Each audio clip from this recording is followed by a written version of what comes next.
And now to the local market to digest some of that economic data. Earlier, I spoke with Martin Lakos from Macquarie Private Wealth.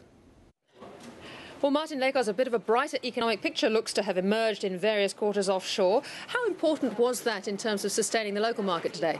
Look, pretty important to you. There's no doubt that we're having a pretty solid relief rally. I think the S&P 500 in the US is now up 8 times out of the last 8 sessions. There's absolutely no doubt slightly improving economic data out of the US is good.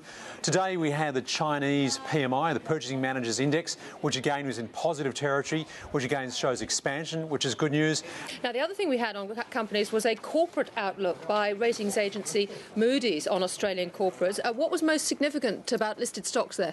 Look, a couple of things there, which is quite interesting. They looked at the corporate sector. On the whole, not a bad report card, showing that they think revenues and earnings growth will remain intact, and they've got basically a stable rating across corporate Australia. They did highlight a few things, though. A couple of things they're concerned about is obviously wages growth and increased union activity and the ability of companies to cope with the strong Aussie dollar. But they did say most of the corporates that they're looking at certainly have the ability on the refinancing side. So if they've got large levels of debt to roll over, there just seems to be a high level of comfort there, which is obviously good news. And that most Australian companies are reasonably well positioned to cope with what's going on the global economy, albeit they are noting that input costs are rising and are at elevated levels.